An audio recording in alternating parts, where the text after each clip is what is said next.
My name is Diana-Kamelia. I'm currently the Dean of Public Administration at the National University of Political Studies and Public Administration in Bucharest, Romania. And I have accepted to have this interview recorded as well. So thank you for having me and for granting me this invitation.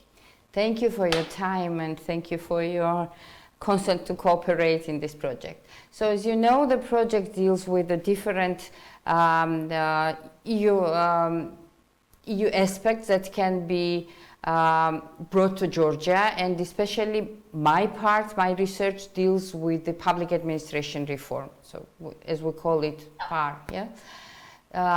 In this regards, what I investigate are two main questions.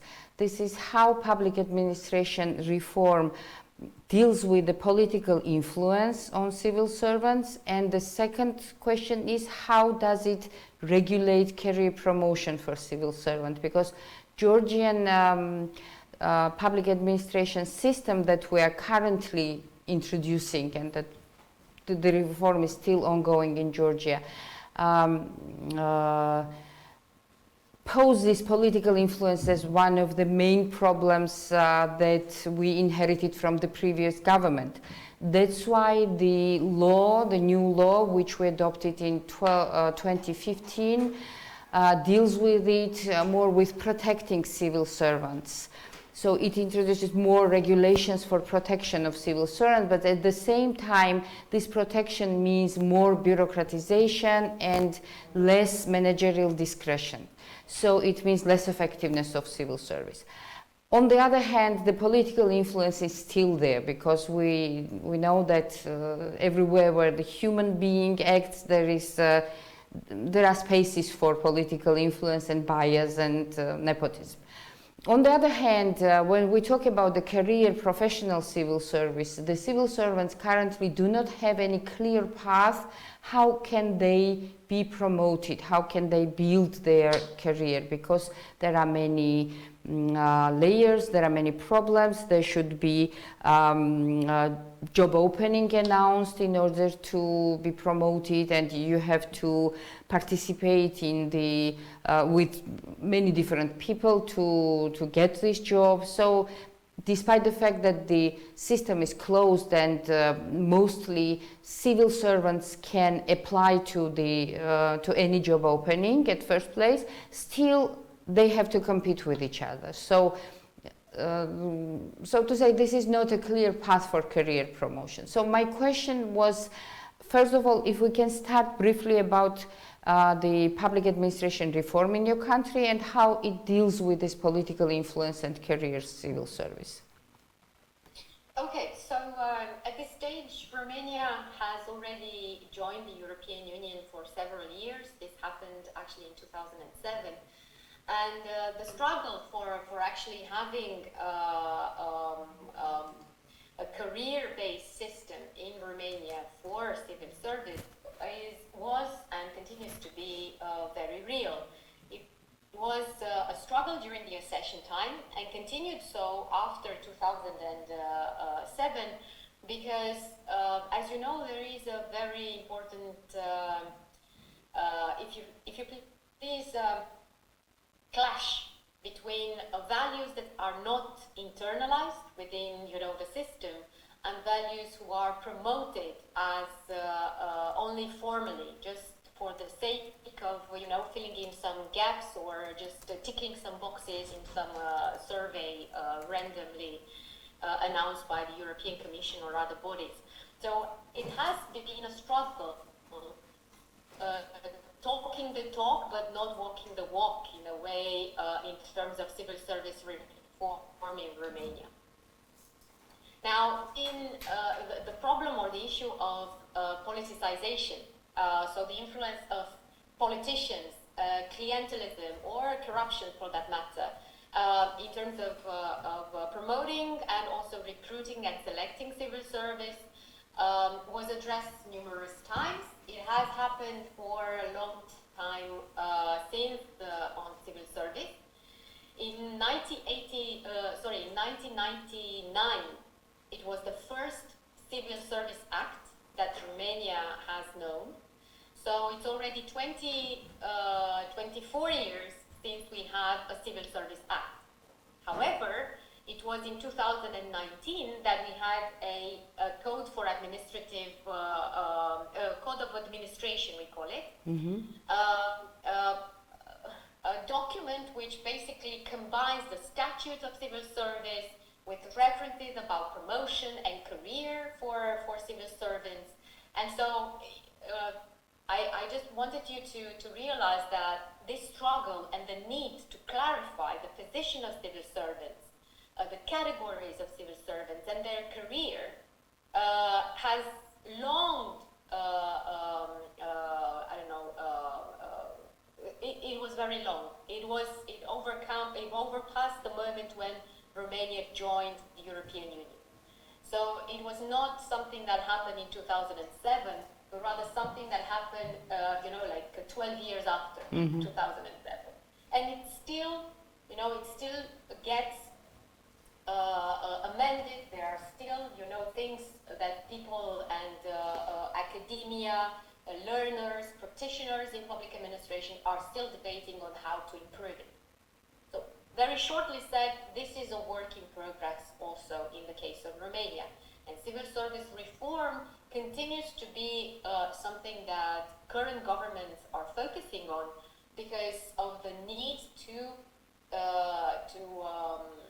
connect the competencies that are required in the public service with the recruitment and selection criteria and with the promotion criteria, and then this connection needs to be made also with the very, very seldom changes within the objectives and the missions of the public administration governments. With the COVID-19, with the migration crisis, with the climate change crisis, with the war coming, public administration governments, local, central level, they have faced this crisis and the need to prepare civil servants to do something else than just being comfortable or capable of dealing with situations which are more or less, but rather more routine-based activities. What we needed actually was to create and recruit, select, promote those civil servants that would present competencies like dealing with conflicts, able to address crisis situation. So the challenge now, for instance, or the focus in our administrative reform now is to make it so that we select and then promote civil servants that are able to function properly in very turbulent times, that are civil servants that are capable of dealing with conflicts, that are capable with managing crisis situations. And so there's been a shift in a way towards what kind of people would we want in the civil service. Okay. This is also, and secondly to this, there's been an entire, for the past 2 years, and this is, I'm sure this will last for more than 1 year more. It's the struggle to deal with new technologies. Now, civil service altogether is there to help our communities improve and get better and be healthier, be more prosperous, be more, or less, for instance, poor, less, condemned to struggle for, basic needs. So now, when our communities are facing the revolution of digital, or digital revolution, if you want, when we know that we, with one click, could get the answers from the public administration, we need people, new people that are capable, and as well, we need to reshape the civil servants that are able and capable to understand what kind of services, what kind of provisions are required, and what are the impacts of this digital technology, digital reforms altogether. Very specifically, not only that our civil servants need to understand how to deal with hundreds of refugees that are, coming one night in their community, but they also need to understand what impact will artificial intelligence apps or cyber threats, how they affect their communities. Now, getting back, so that's the pretty much status. So it's been an ongoing process of reforming civil service. We only reached a consensus and in the sense of consolidating all relevant regulations on public administration, civil service, and civil servants' career in 2019 with drafting a code of administration. Until then, there's been quite a lot of fragmented and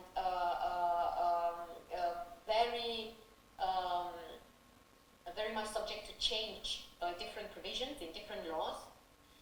And since 2019 until present time, there's been at least two directions for reforming what we already, conveyed to have in this code of administration, in the sense of preparing ourselves for the crisis, to meet, the challenges that the climate, the war, and so on pose, but also prepare for the digital, type of communities and type of government processes that we are expecting. Now, in terms of the promotion and in terms of the presence of the political in the process of recruitment, selection, and promotion, there are very clear regulations towards what conditions, criteria are required for promoting, for being selected, for being recruited in the civil service. Mm-hmm. There are two, from the very start, we have two directions. One direction entails the situation of high-ranked civil servants, if you want. Those people that will represent state secretaries or people of the top management in central administration. And then you've got the civil servants that will actually have a place of work in either central administration or local government, but in not in high or top level management position. So there is this first distinction between the ranking of civil servants. Yeah. And it is a second distinction between the level of their responsibilities. If you are in a management position, then the requirements look at something. If you are supposed to work in an execution position, then you will be required a different set of competencies. And here I need to say something. The focus is placed now on the competencies that people need to have and the skills required, for instance, to have a management position or an execution position. Okay. For the management position, you will be required to take or undertake exams that are checking your capacity of dealing with conflicts, for instance, or being able to deal with psychologically able to work under stressful condition. If you work in an execution position, this type of requirements will not exist in your condition. So I think at this point we have reached a sort of a fragile balance between in the sense of clarifying legally very well established and unitary type of establishment of criteria for promotion, but also for what entails the recruitment and selection of civil servants. Okay. It is this year that we've initially piloting the national exam for all civil servants. Ah, okay. So it's no longer, and this is important because it tackles your political influence variable. The national contest for civil servants is something that takes away from the organization where the civil servants are going to work the burden, or if you want, the discretion of selecting those that, I don't know, will be working there.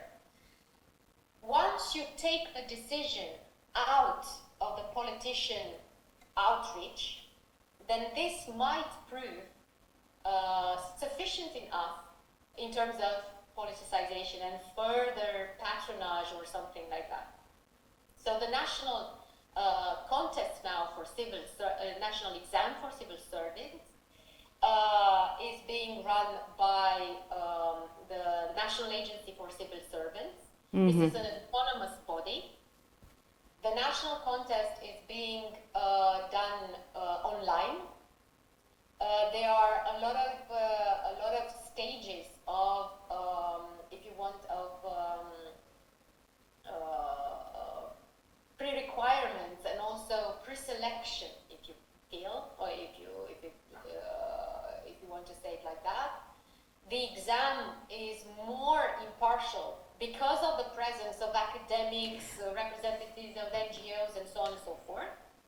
And once selected, the civil servants, the people competing, will be pre-selected to actually have a second round of exams at the level of each organization, where they will be eventually. So is it, may I interrupt you, is it similar to what is called certificate of civil servants? So something like, so is it for the newcomers or is it for already existing civil servants, this national exam? For those who wish to become civil servants.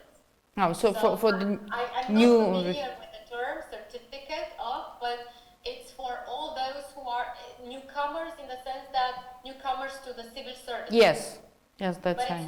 It's not applicable to those who want to promote. Mm-hmm. So what about those people who already, you said that you are now trying to recruit people based on their competencies and on their knowledge of these modern technologies, etc. Does it mean that these people, those people who already work in civil service for a long time, but they do not have these specific skills, they will lose their jobs, or No. What it means is that ideally, but again, this is a work in progress, what you will have would be a more efficient plan for training the civil servants while being on their job. Okay. So if the management positions, after mapping the existing competencies and the need for future competencies of their staff, they identify some missing links there. Every organization in Romania has a budget for training for their own civil servants. They will focus and they will ask for specific training for these civil servants, but there is no way in which they will be fired because the contract is lifelong. Contract for life. Yeah, I see. And yet another question.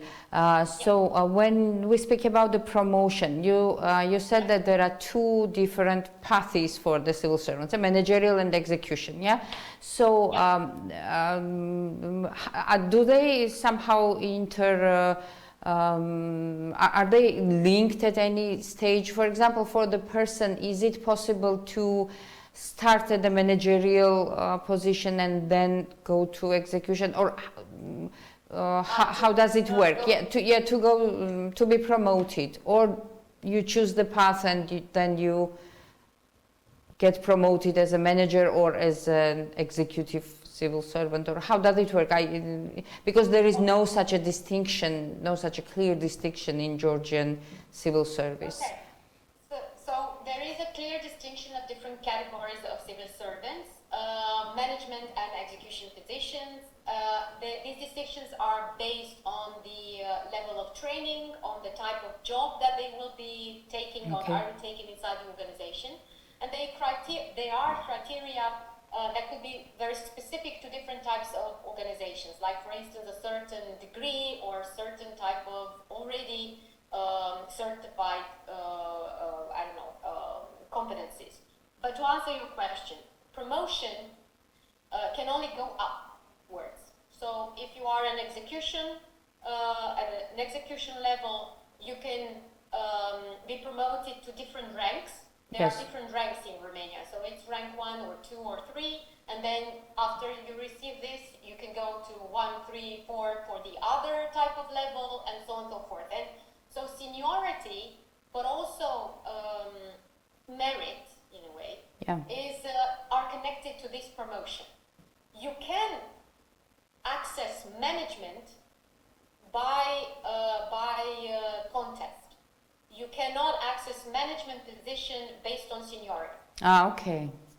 This is something that is important.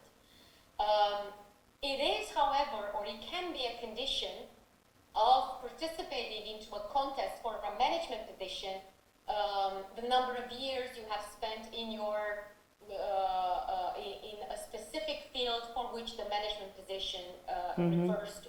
So, for instance, if you want to be a chief architect, you will be required to have seniority as an architect, right? Yeah. But this goes like that. But you will be asked to have an exam. This exam is being determined by the organization, but it's approved by the National Agency of Civil Service.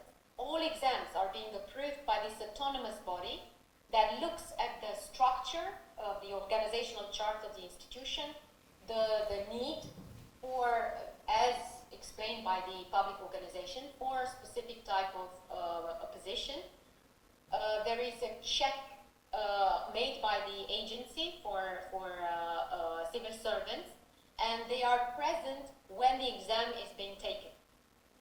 When we are talking about high-level civil servants, this position as state secretary, for instance, in our state is the position of high-level civil servants.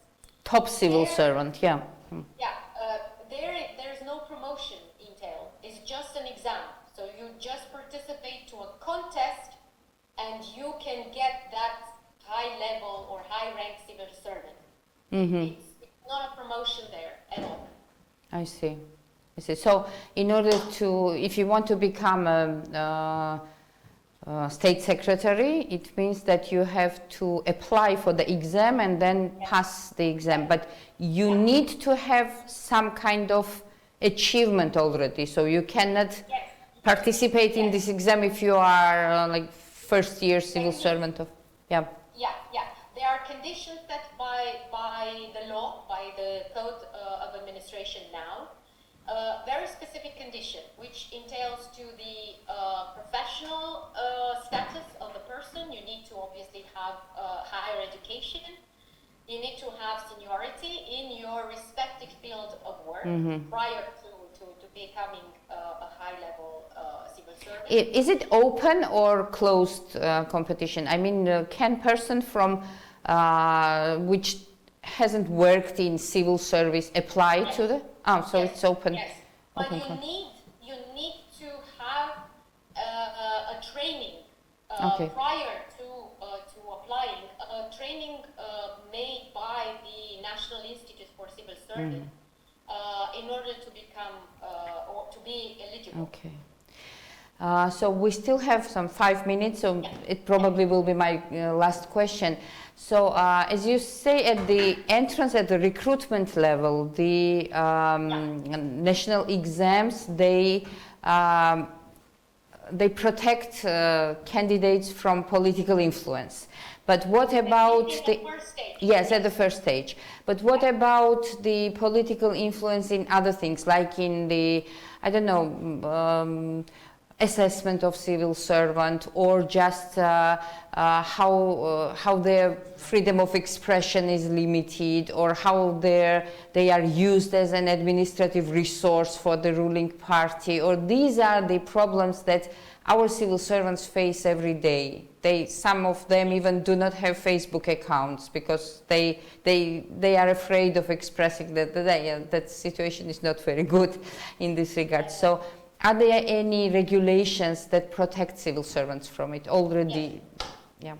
Yeah, I see your point, and I think this is a struggle everywhere. I mean, to a certain degree, in some places it's higher than in others, but the struggle of actually having an impartial and neutral civil service which is not under the influence or power of politicians is quite important. So, to answer your question, there are several, if you want, instruments that might help decreasing the pressure on civil service. First would be a set of rules regarding or pertaining to the rights and duties of civil servants. This is, in our case, there is a list, a comprehensive list of rights and duties which are being protected not only by the organization, so in case something goes wrong, you can address your superior, but it's protected outside your organization. You can address your complaint to the ombudsman, you can address your complaint to the administrative courts, you can address your complaint even in your civil regular courts, because you are, as a civil servant, protected against this, for instance, influence which can be proven. And there's been numerous cases along the years where civil servants actually win, the majority of the trials are won by the civil servants. So if it's proven that there's been some pressure, there's some influence over them, other than under the criminal code, then these people, the politicians, are being prosecuted. High-level politicians have been actually prosecuted against their influence on civil service. And there's been numerous cases of that, so there's already some margin of understanding inside the community that this is something that it's, so you've got not only instruments but also sanctions, which are very important. So if the politician does that, there is the level of the sanction is really high. You can go to jail. So if you pressure, you don't recognize the rights of the people to go to or finish their duties on time, or if you ask them to do something else that rather than the job description, and so on and so forth. So the level of the penalty is really high. Secondly, you've got all these assessment criteria. For some situations, they are sufficient. They're very clear, and they are okay. But I can say that here we need to work more. But what I would suggest, if it's okay for you, is to send you our regulations. Oh, that will be great. Yeah, sure. Because this will help. And I can send you some documents which are already in English. There's been part of the assessment done. I've worked on that with some colleagues from the World Bank. And I think it might be very helpful for you in order to see what kind of problems we faced and how we match some solutions. Of course. Yeah, because as I understand, there are many similarities. There are many differences also. So we face the same problems with different attitudes, so solutions. So it will be very helpful, I think. Yeah. I hope that will help, and I will be sending you in the forthcoming days these documents, the national regulations, but very briefly selected what I think is relevant, because otherwise, you would be just scrolling through. I'm looking right now at the Code of Administration, which in our case is like, 1,000 and something articles, and that's not really, that's huge. And then to send you also these reports, which are now public, so you can use them as reference. Okay, thank you so much.